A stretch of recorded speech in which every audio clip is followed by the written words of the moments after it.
नमस्कार दोस्तों, स्वागत है हमारे एसएम न्यूज़ चैनल में। आज हम वीडियो लेके आए हैं जिसमें संत रामपाल जी महाराज के और जो उनके फॉलोअर्स नहीं हैं अर्थात जगत है, वो उनके बीच में एक ज्ञान का विरोध चल रहा है। जो कि उनका कहना क्या है कि संत रामपाल जी महाराज जो नियम बताते हैं वो सारे नियम हमारे धर्म के आधार पे गलत है। और संत रामपाल जी महाराज के जो शिष्य बताते हैं उस पर वो बताते हैं कि संत रामपाल जी महाराज का जो ज्ञान है वो बिल्कुल समाज के विपरीत नहीं है, वो सत्य है। तो आइए कहाँ तक सही है, हमारे संवाददाता जुड़ चुके हैं, आइए जानते हैं कि सच्चाई क्या है। बने रहिए हमारे वीडियो के साथ। और अभी तक हमारे चैनल को जिसने सब्सक्राइब ना किया हो, जो भी दर्शक हमारे चैनल में नए आए हैं तो सब्सक्राइब कर लें ऐसे वीडियो देखने के लिए। आइए चलते हैं, देखते हैं कि वो ज्ञान चर्चा क्या है। दर्शकों नमस्कार, आज हमारी मीडिया टीम पहुंची है सतलोक आश्रम सोजत पाली राजस्थान में। और दर्शकों, संत रामपाल जी महाराज जी के बारे में आम जनता के जो संदेह है, भ्रम है, शंकाएं है और प्रश्न है, वो हमारे पास पहले भी आए थे। लेकिन सतलोक आश्रम सोजत में जब हम पहुंचे तो दो वर्ग हमारी मीडिया के सामने आए। एक तरफ आप देख सकते हो, ये संत रामपाल जी महाराज जी से नहीं जुड़ा हुआ वर्ग भी यहाँ पर मौजूद है।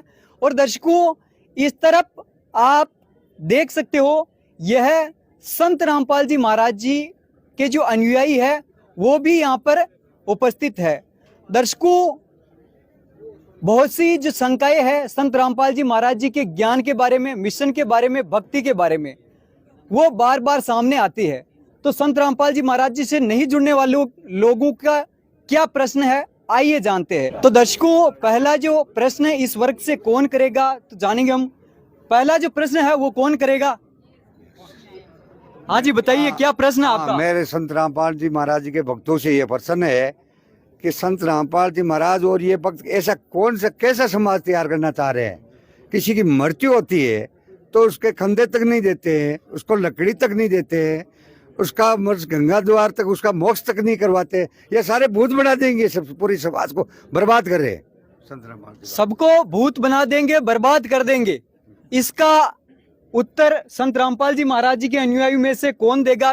एक बार थोड़ा सा बताए हाथ खड़े करके। जी, ये सज्जन बता रहे हैं, आप बताइए। इन्होंने कहा कि संत रामपाल जी महाराज के शिष्य ये जो कंधा नहीं देते हैं, लकड़ी नहीं देते हैं, ठीक है ना, इसके बारे में बताना चाहते हैं कि संत रामपाल जी महाराज जी की जो पुस्तक है ज्ञान गंगा, शायद उन्होंने पढ़ा नहीं होगा, वही लोग इस तरीके की बातें कर सकते हैं। ज्ञान गंगा पुस्तक के अंदर लिखा हुआ है, संत रामपाल जी महाराज ने अपने प्रवचनों में भी बताया है कि यदि कोई ख़त्म हो जाता है तो उसके परिवार का कोई भी सदस्य उस चिता में अग्नि लगा सकता है, पहली बात। दूसरी बात, आप ये सोचने वाली बात है, जिसके घर में यदि कोई खत्म हो गया है तो क्या पड़ोसी लेके जाते हैं मृत्यु को, जो खत्म हो गया उसको? कोई क्या अन्य कोई गांव वाले लेके जाते हैं? घर वाले ही लेके जाते होंगे ना। अगर संत रामपाल जी महाराज के शिष्य पूरा परिवार ही अगर जुड़ा हुआ है तो उनका परिवार में जो जुड़े वही तो लेके जाएंगे कंधे पे रख के, सही बात है ना। और वहां पे ले जाने के बाद में उसका अंतिम संस्कार भी कौन करेगा? भगत ही, क्योंकि अगर उनके माता पिता हैं तो करेगा जाके। तो सीधी बात यह है कि संत रामपाल जी महाराज के शिष्य माता पिता के अपने मतलब कोई भी खत्म होता है घर परिवार में, कंधा भी देते हैं, अंतिम संस्कार में भी जाते हैं। वो अपने में तो क्या, पराये में भी, अड़ोसी जैसे कोई पड़ोसी भी है उसके में भी चले जाते हैं, ठीक है। कोई रिश्तेदार के ऐसे होता है तो वहाँ पे भी संत रामपाल जी महाराज के शिष्य जाते हैं, पता लगने पर कंधा भी देते हैं, लकड़ी की चिता भी बनवाते हैं। और उसके बाद में उनका उद्देश्य यही होता है, संत रामपाल जी महाराज बताते हैं कि शरीर का मोक्ष करवाना। इसका और भी कोई उत्तर देना चाहता है तो दे सकता है। हाँ जी सर, हमारी मान्यता है, हमारे समाज में एक रिवाज है कि जो हिंदू धर्म में हमारे जो समाज की मान्यता है उसके अनुसार हमारे समाज में 16 संस्कार माने गए। उन 16 संस्कारों में अंतिम संस्कार का नाम है अंत्येष्टि संस्कार। अर्थात जब कोई व्यक्ति शरीर छोड़ करके जाता है तो उसका अंतिम संस्कार मात्र उसकी अंत्येष्टि करना ही है, उसके आगे कोई भी संस्कार नहीं है। इसलिए हम जो संत रामपाल जी महाराज के अनुयायी है वो सिर्फ कंधा दे करके उसका दाह संस्कार करवाते हैं। उसके बाद में जो भी गतिविधियाँ होती है उसमें हम सम्मिलित नहीं होते, लिप्त नहीं होते हैं, बस। दर्शकों, प्रश्नों का जो अगला है वो क्रम चल रहा है। आगे का जो प्रश्न है आप करेंगे। जी, हमारे पड़ोस में संत रामपाल जी महाराज के अनुयायी है। हमारे जो पूर्वज है, जो परंपरागत रीति से हम जो देवताओं की पूजा करते थे, मंदिर में जाते थे, धोक लगाते थे, सभी करते थे, उनके जो स्वामणी वगैरह जो भी हम गाँव में करते हैं। जो हमारे पड़ोसी है संत रामपाल जी महाराज के शिष्य, जो न तो कभी किसी देवता के धोख लगाता है, न ही किसी को कहीं सत्संग में वगैरह कहीं धार्मिक अनुष्ठान में जाता है, और न ही किसी देवता को मानता है, तो फिर कैसी भगवान की भक्ति हुई आपकी? देवताओं को भी नहीं मानते हैं और किसी प्रकार के अनुष्ठान भी नहीं करते हैं। इनका जवाब कौन देगा इस तरफ? जी, ये लोग बोलते हैं कि देवताओं को नहीं मानते, जो ये लोग हैं ना ऐसे बोलते, देवताओं को हम पूरा मानते हैं, इनको पता नहीं है। वो हमारे गुरुजी एक वाणी में बताते हैं, संत रामपाल जी महाराज, तीनों देवा कमल दल बसे, ब्रह्मा विष्णु महेश, पहले इनकी वंदना सुन सतगुरु उपदेश। तो ये हम लोग क्या है कि हमको गुरुजी ऑथेंटिक मंत्र बताते हैं इनके, जो ब्रह्मा जी है, विष्णु जी है, महेश जी है, दुर्गा जी है, गणेश जी है, इनके मंत्र हैं वो सही मंत्र है, प्रमाणित मंत्र है, उनकी हम साधना करते हैं तो हमको उससे लाभ भी मिलता है। और उसके बाद में हमको ये सतनाम मिलता है, सतगुरु जी का उपदेश देता है, उस सतनाम से हमारा मोक्ष होगा। सतनाम से मोक्ष होगा और शास्त्रों के अनुकूल मंत्रों से मोक्ष होगा, इनका कहना है। अगला प्रश्न कौन करेगा?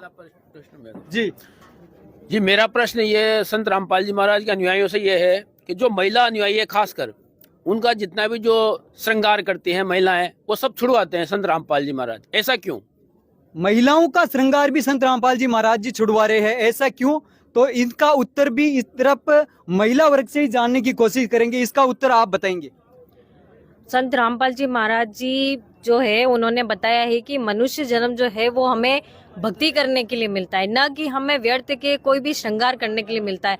क्योंकि हम तो मनुष्य जन्म परमात्मा ने ही हमें बनाया है, तो हमें उस पे व्यर्थ का ये श्रृंगार करने की कोई आवश्यकता ही नहीं है।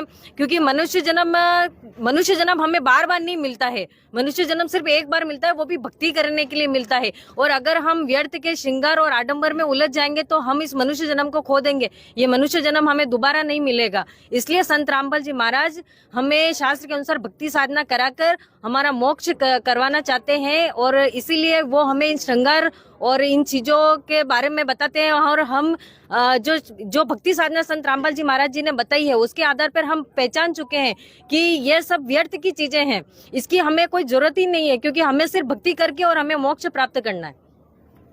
भक्ति करके मोक्ष प्राप्त करना है। अगला जो प्रश्न है वो किसका रहेगा? महिलाओं का श्रृंगार क्यों छुड़वाते हैं संत रामपाल जी महाराज? महिलाओं का जो श्रृंगार है संत रामपाल जी महाराज जी क्यों छुड़वा दे, इसका आंसर कौन देगा इस तरफ? जी, संत रामपाल जी महाराज हैं जो महिलाओं का श्रृंगार छुड़ाते नहीं है, वो बताते हैं कि महिलाओं का श्रृंगार है जो आत्मा है उनको श्रृंगारो, जो आत्मा श्रृंगारी जाती है सच्ची भक्ति से। जब परमात्मा ने हमें इतना सुंदर शरीर दे रखा है, फिर उसके ऊपर हम अपनी तरफ से और सुंदरता बढ़ाते हैं, तो ये तो भगवान में कमी निकालना हुआ, उसका सुंदरता से कोई मतलब नहीं। सुंदर शरीर तब होगा जब हम सच्ची भक्ति करके परमात्मा की शरण में मोक्ष प्राप्त करेंगे। इस तरफ अगला प्रश्न कौन करेगा? आगे आ जाइए। जी, मैं कह रहा हूँ, आपके संत रामपाल जी महाराज के अनुयायी कहते हैं कि परमात्मा साकार है, हम कहते हैं परमात्मा निराकार है, तो आप कैसे कहते हो परमात्मा साकार है? आपके कौन कौन से वेद गवाही, गीता गवाही देते हैं? जब तक हमने कबीर साहब का कभी नाम ही नहीं सुना है, तो आप बताओ। हम तो ब्रह्मा विष्णु महेश को साकार मान रहे हैं, आप बताओ ऐसा कौन से शास्त्रों में है कि परमात्मा साकार है? आप हमें बताओ आपके दर्शकों के माध्यम से क्या प्रमाण है कि परमात्मा साकार है? इस तरफ कौन जवाब देगा इसका प्रत्युत्तर? जी, जो जगत के क्वेश्चन है कि परमात्मा साकार है या निराकार है, नहीं, तो संत रामपाल जी महाराज ये बोल रहे हैं कि भाई संत रामपाल जी महाराज है वो परमात्मा को साकार बता रहे हैं, और हम कहते हैं कि निराकार है। तो संत रामपाल जी महाराज मनमुखी नहीं बताते हैं। पवित्र हमारे जो सिलेबस, हमारा मनुष्य जीवन का सिलेबस है, वो हमारे धार्मिक ग्रंथ हैं, उसके अंदर पवित्र गीता जी है, और 4 वेद है, और बाइबिल है, गीता है, कुरान है, और गुरु ग्रंथ साहिब है। तो पवित्र बाइबिल के अंदर, उत्पत्ति ग्रंथ के अंदर 29 नंबर और 30 नंबर के अंदर पैरा के अंदर लिखा हुआ है कि उस परमात्मा ने 6ठे दिन, सृष्टि रचना के 6ठे दिन पर मनुष्य को अपने स्वरूप के अंदर नर और नारी करके बनाया, अपने स्वरूप के अंदर, यानी अपन जो उनका स्वरूप है। तो परमात्मा कैसा हुआ? मनुष्य जैसा ही हुआ ना। तो ये इससे सिद्ध हो गया कि परमात्मा साकार है, मनुष्य जैसा है। और इसका एक और आपको पवित्र वेद ऋग्वेद के मंडल 9 सूक्त 82 का मंत्र 1 है, उसके अंदर लिखा हुआ है कि परमात्मा धूलो के तीसरे पृष्ठ पर राजा के समान सिंहासन पर विराजमान है। जब वो साकार नहीं है तो सिंहासन पर कौन बैठेगा? तो इससे प्रमाणित होता है कि परमात्मा साकार है, और नर आकार है, और उन्होंने जिन संतों को मिला है उनकी वाणी में भी प्रमाण है। तो ये इनका जो तर्क है कि निराकार है, तो ये गलत है और निराधार है और तथ्यहीन है। शास्त्रों से भी प्रमाण दिए जा रहे हैं कि परमात्मा साकार है। अगला भी प्रश्न किसका है? जी आप करें। सृष्टि रचना ब्रह्मा जी है, ये कबीर साहिब जी को बीच में कहाँ से लेके आ गए? कबीर साहिब जी सृष्टि तो कवि है, कबीर साहिब जी तो 600 साल पहले हुआ और ब्रह्मा जी तो बहुत पहले हुआ। कबीर साहिब कटू सृष्टि रचने वाला होगा? ब्रह्मा जी रची सृष्टि, तो सृष्टि रची है, ये भ्रम फैला हुआ है जगत में। ब्रह्म फैला रहे पूरे। सृष्टि रचना ब्रह्मा जी द्वारा की गई। इस प्रश्न का आंसर कौन बताएगा? हाथ खड़ा कर ले। जी आप बताइए। नमस्कार जी। सबसे पहले तो मैं इस बात को सिरे से खारिज करता हूं कि ब्रह्मा जी सृष्टि उत्पत्ति करता है। आप जब पुराण पढ़ोगे तो पुराण में स्पष्ट रूप से लिखा है, ब्रह्मा जी स्वयं कह रहे हैं कि मुझे नहीं पता कि मैं कहां से उत्पन्न हुआ। जब मेरी आंख खुली तो मैं कमल के फूल पर प्रकट था। तो ब्रह्मा जी को जब अपनी उत्पत्ति का पता नहीं तो वो सृष्टि की उत्पत्ति करता कैसे हुए? कौन से प्रमाण में लिखा है? पुराणों में लिखा है जी, पुराणों में लिखा है। आप शिव पुराण पढ़िए, उसमें लिखा है। रुद्र संहिता के अंदर जब लड़ते हैं तब उनको नहीं पता, वो कहता है मैं तेरा पिता हूँ, वो विष्णु जी कहते हैं मैं तेरा पिता हूँ। और दूसरी बात ये सर कह रहे हैं कि कबीर साहिब तो 600 साल पहले हुए, ये सरासर गलत बात है। इन्होंने शायद कबीर साहित्य पढ़ा नहीं अभी। कबीर साहित्य जब आप पढ़ोगे, कबीर साहिब खुद कहते हैं कि चारों युग मेरे संत पुकारे और कूक के आम हेल रे, हीरे माणिक मोती बरसे, ये जग चुकता ढेल रहे। और कबीर साहिब की यूं भी वाणी है, चारों युग में उनके नाम तक आते हैं प्रमाण के सतयुग में सत सुकृत कर तेरा, त्रेता नाम मुनिंदर मेरा, और द्वापर में करुणा में कहाया, कलयुग नाम कबीर धराया। तो ये जो नाम कबीर का है ये तो खाली कलयुग में है, जबकि जो पूर्ण परमात्मा कबीर साहिब है वो तो चारों युग में आए हैं और उनका प्रमाण है। जवाब परमाणु से भी दिए जा रहे हैं। अगला प्रश्न किसका रहेगा? इस तरफ एक मेरा प्रश्न और है। जी बताइए। मेरा एक प्रश्न और है कि हमारे आसपास में संत रामपाल जी महाराज के अनुयायी हैं और हमारे समाज में प्राचीन काल से जो जाति व्यवस्था बनी हुई है, एक जाति का दूसरी जाति में विवाह नहीं करते, जाति का जाति में विवाह होता है। तो संत रामपाल जी महाराज के अनुयायी तो ये कहते हैं कि किसी में जाति में विवाह करो, हम जाति में विश्वास ही नहीं करते। वो एक नारा लगाते हैं, जीव हमारी जाति है, जीव हमारी जाति है। तो ये तो इससे तो सारी वर्ण संकर हो जाएंगे, जाति व्यवस्था ही खत्म हो जाएगी, सनातन धर्म ही खत्म हो जाएगा। सनातन धर्म खत्म हो जाएगा। इस प्रश्न का इस तरफ उत्तर और कौन देगा? सर ऐसा है, ये जातिवाद को, जाति के नाम पे जो सनातन का खात्मा करने की बात कर रहे हैं, इनको यही पता नहीं है कि जाति, इनको खुद को सोचो, इनका खुद का ये इतिहास देखो। इतिहास के अंदर देखो, राजा दशरथ की पुत्री, जो राजा दशरथ कौन थे? क्षत्रिय थे। उनकी पुत्री एक ब्राह्मण श्रृंगी ऋषि के साथ चली गई थी। कहाँ गया था आपका उसमें जाति का, और कहाँ गया था आपका सनातन धर्म? उसके बाद महाभारत काल के अंदर एक भीम हुआ था, क्षत्रिय था वो भी, और राक्षसी के साथ उसका विवाह हुआ था हिडिंबाज। कहाँ गया था आपका उसी धर्म, जाति धर्म? तो ये अपनी मनमुखी रूढ़िवादी बातें हैं। और संत रामपाल जी महाराज उसको कहते हैं कि ये सभी जीव है, उनकी कोई जाति नहीं है। जाति नहीं जगदीश्वर की, तो हमारी कैसे होगी? जब परमात्मा की जाति नहीं तो हमारी जाति कैसे होगी? तो ये सिरे से खारिज कर रहे हैं परमात्मा के जीव है, जो किसी जाति से कोई संबंध नहीं है इसका। और ये किसी में भी शादी कोई ऐसा बंधन नहीं है कि आप किसी एक विशेष जाति से नहीं कर सकते हो या नहीं करते, इसी में करना है या इसमें नहीं करना है, ऐसा कुछ नहीं है। केवल नर और मादा दो ही ऐसी जाति है और इनकी शादी किसी के अंदर भी कर सकते हैं। जी अगला प्रश्न किसका रहेगा इस तरफ से? जी ये सज्जन प्रश्न कर रहे हैं। जी बताइए आपका प्रश्न। मेरा प्रश्न ये है कि संत रामपाल जी महाराज बहुत से धनों के धंधे बंद करवा रहे हैं। ये कहते हैं कि वर वधू को दहेज मत दो, इनको ये मत करो, ये श्रृंगार मत करो, इनके ढोल मत लाओ, इनके बाजे मत लाओ, इनके ये मत लाओ, वो मत लाओ। ये क्या है? हम कमाएंगे किस लिए? कमाएंगे तो खर्च किसके लिए करेंगे? खर्च करेंगे तो अगले की रोजी रोटी चलेगी। ये रोजी रोटी बंद कराने का काम कर रहे हैं। धंधे बंद हो रहे हैं संत रामपाल जी महाराज जी की भक्ति और मिशन से। इसका जवाब कौन देगा इस तरफ? जी आप बताइए। जी ये कह रहे हैं कि संत रामपाल जी महाराज के अनुयायी दहेज नहीं देते हैं, ढोल नहीं बजाते हैं, शादी में डीजे नहीं बजाते हैं। तो मैं इनसे यह प्रश्न पूछना चाहूँगा कि जब सागर मंथन में ब्रह्मा विष्णु महेश की जब शादी हुई थी, जब तीनों देवियां निकली थी, उनसे शादी की थी, तो उस समय कौन सा दहेज दिया था दुर्गा माँ ने उनको? उस समय कौन से ढोल डंके बजे थे? जब वहाँ से आप सृष्टि की उत्पत्ति आप वहाँ से बताते हो, वहाँ से जब बताते हो, तो जब उनकी शादी में ही नहीं हुआ तो हमारे क्यों हो? भाई जब उनकी शादी में ही नहीं दहेज दिया, कोई ढोल डंका नहीं हुआ, तो आप जो कर रहे हो ये मनमुखी हुई। संत रामपाल जी महाराज तो एकदम शास्त्रों के अनुकूल बता रहे हैं। इस तरफ से अगला प्रश्न कौन करना चाहेगा? जी बताइए आप।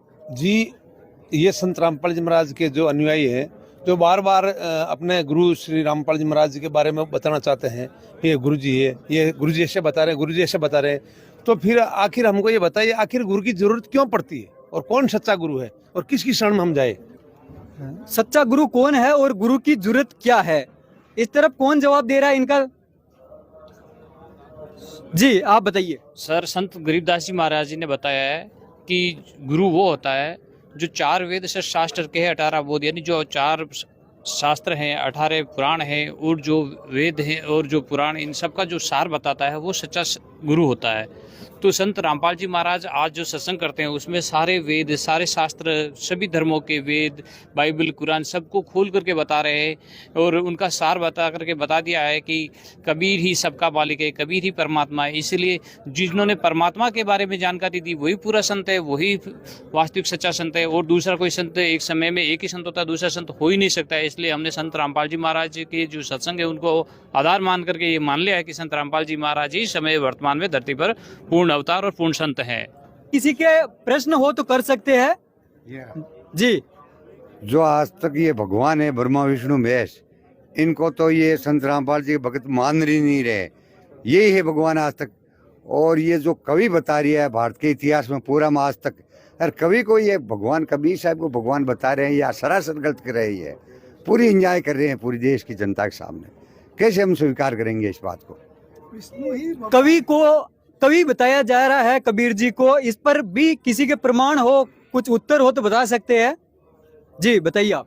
सर ऐसा है, इनके पास कोई ऑथेंटिक आधार नहीं है कि ये इनको ब्रह्मा विष्णु महेश को भगवान घोषित करे या बता सके या सिद्ध कर सके, जबकि हमारे पास हमारे पवित्र शास्त्र है जिसके अंदर आपको पूर्व में भी बता चुके हैं हम कि 4 वेद, गीता जी, इनके अंदर कबीर साहब का प्रमाण है। इसके साथ अन्य धर्म ग्रंथों के अंदर जैसे पवित्र बाइबल है, उसके अंदर ऑर्थोडॉक्स जेविश बाइबल है, उसके अंदर 36वें अध्याय के 5वें श्लोक के अंदर कबीर साहब का प्रमाण है। वो शक्तिशाली परमात्मा कबीर है जो वो समर्थ है। और इसी के साथ पवित्र कुरान शरीफ के अंदर भी सूरत फुरकान 25 आयत 52 से 59 तक उसके अंदर स्पष्ट उल्लेख है कि वो परमात्मा जिसने 6 दिन में सृष्टि रची और 7वें दिन तक पे विराजा, वो कबीर परमात्मा है और मोहम्मद साहब को जिंदा महात्मा के रूप में मिला था जी। प्रमाण अन्य धर्मों से भी दिए जा रहे हैं। अगला प्रश्न किसका रहेगा, ये सज्जन करना चाहते हैं जी। बताइए जी, आप संत रामपाल जी महाराज के अनुयायी कबीर साहब जी के बारे में बता रहे हैं, तो हमें ये बताइए कि हम कौन से भगवान की भक्ति करें जिससे हमारे जो प्रारब्ध क्रम है जो बदल करके और हम सुखी जीवन जी सके या मोक्ष की प्राप्ति कर सकते हैं। प्रारब्ध क्रम मिट जाए और सुखी जीवन जी सके, इस पर किसी का आंसर है तो बताइए जी।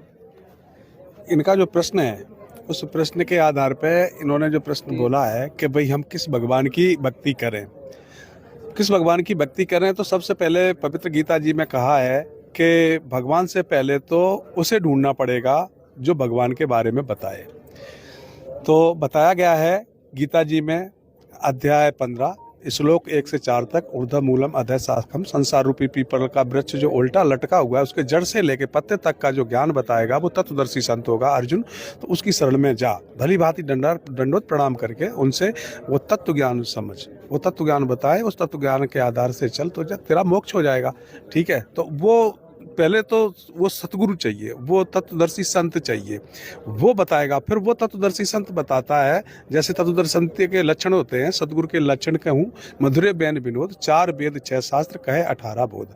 सतगुरु के लक्षण कहूँ चाल विहंगम बीन, सनकादिक पलड़े नहीं, ब्रह्मा विष्णु महेश 3। यानी वो तत्वदर्शी संत ब्रह्मा विष्णु महेश को अपने पलड़े में भी नहीं रखता, वो ऊपर की बात बताता है जो वास्तव में अविनाशी परमात्मा है, कबीर परमात्मा है। ऋग्वेद में भी ये बात आती है कि ऋग्वेद मंडल नंबर 9 में बताया गया है कि कबीर परमेश्वर सह शरीर है, राजा के समान है, दर्शनीय है, तख्त पर विराजमान है, सतलोक में रहता है। तो उस परमात्मा को पाने के लिए तत्वदर्शी संत जब तक नहीं मिलेगा तब तक वो परमात्मा नहीं पाया जा सकता। तो तत्वदर्शी संत आज वर्तमान में संत रामपाल जी महाराज हैं। इनसे नाम दीक्षा लेकर यदि आप भक्ति करेंगे तो वास्तव में उस परमात्मा को पा जाएंगे जो सतलोक में विराजमान है, कबीर है और मुक्ति संभव है।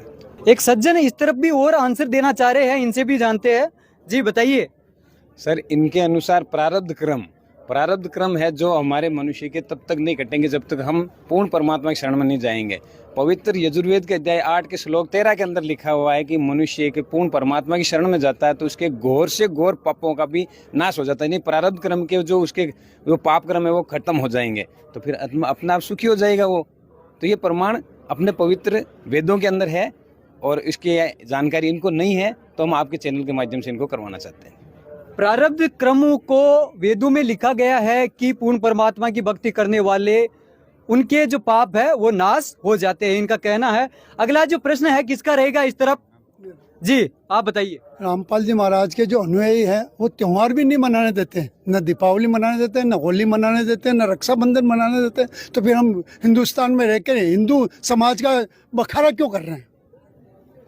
त्योहार भी संत रामपाल जी महाराज जी नहीं मनाने देते हैं, इसका आंसर कौन देगा इस तरफ? जी आप बताइए। त्योहार हमारे गुरुजी त्योहार मनाने के लिए इसलिए मना करते हैं क्योंकि हमें मनुष्य जन्म जो है वो भक्ति करने के लिए मिला है और त्योहार मनाने का हमारे शास्त्रों में कहीं भी प्रमाण नहीं है। गीता जी के अध्याय 16 के श्लोक 23 के अंदर बताया गया है कि जो शास्त्र विधि को त्याग कर मनमाना आचरण करते हैं उनकी न तो कोई गति है, न कोई सुख है, न उनको कोई मोक्ष की प्राप्ति होती है। इसीलिए हमें जो है त्योहार मनाने के लिए मना किया जाता है क्योंकि मनुष्य जीवन बहुत ही अनमोल है और अगर हम इस मनुष्य जीवन को व्यर्थ के आडंबरों में लगाएंगे तो फिर हमारा मनुष्य जीवन चला जाएगा और हम फिर मोक्ष प्राप्त नहीं कर सकते। इसलिए संत रामपाल जी महाराज ने हमें शास्त्र के अनुसार प्रमाण देकर ये सभी सिद्ध किया है। हमारे संत रामपाल जी महाराज बताते हैं कि होली त्योहार आता है तो वो बताते हैं कि राम रंग होरी हो, कबू ना हो एकाज राम रंग होरी हो। इसका मतलब है जो होली है वो खुशी है, वो राम रंग की होनी चाहिए, राम रंग की होली खेलनी चाहिए। और इन्होंने एक और क्वेश्चन किया था कि रक्षाबंधन पे क्वेश्चन किया था। आज हम देख रहे हैं एक बहन है जो भाई के रक्षाबंधन बांधते हैं, जो रक्षा के लिए बांधती है, उनका मानना है। तो नेक्स्ट डे जब वो कहीं जाते हैं तो हम देखते हैं एक्सीडेंट में वो भाई डेथ हो जाती है। तो जो बहन ने रक्षा सूत्र बांधा है उनकी रक्षा हुई तो नहीं, कैसा रक्षा सूत्र बांध रहे हैं ये? जो असली रक्षा है, जो असली रक्षा सूत्र हमें बांधना चाहिए वो परमात्मा है, सतगुरु है। जो सतगुरु आज है संत रामपाल जी महाराज हैं और असली परमात्मा कबीर परमात्मा है। रक्षा भक्ति से होगी ऐसा कहना इनका। अगला जो प्रश्न है वो किसका रहेगा थोड़ा बता दे। जी आप बताइए। जी हमारा यही प्रश्न है लास्ट है कि वो परमात्मा अगर है तो किसी को तो मिला होगा ना, वो प्रमाण दिखाओ दो हमारे को। परमात्मा यदि कहा जा रहा है कि वास्तव में है तो वो किसको मिला है, किसको साक्षात्कार हुआ है, इस तरफ कौन बताएगा? हाथ खड़ा कर ले। जी ये सज्जन बता रहे, बताइए। सर इसका प्रमाण बहुत जगह पे है, जैसे हमें संत गरीबदास जी है, मलुकदास जी है, घीसादास जी है, धर्मदास जी है, इनको हमारे अनुसार मिला है। जैसे संत रामपाल जी महाराज बताते हैं उनके अनुसार मिला है, लेकिन इनको हो सकता है जगत को इनका मालूम नहीं है। जो सर्व विदित है सिख धर्म के प्रवर्तक नानक जी, उनको तो सभी जानते हैं। उन्होंने अपनी वाणी के अंदर सिद्ध किया है और गुरु ग्रंथ साहिब के 721 पृष्ठ पर लिखा है, यक अर्ज गुप्तम पेश तो दर गोश कून करता हक्का कबीर करीम तू बे परवरदिगार। इसी के साथ दादू जी महाराज ने भी कहा है, जिन मोकू निज नाम दिया सोई सतगुरु हमार, दादू दूसरा कोई नहीं वो कबीर सिरजनहार। प्रमाणित हुआ कि दादू जी को भी कबीर परमात्मा मिले थे।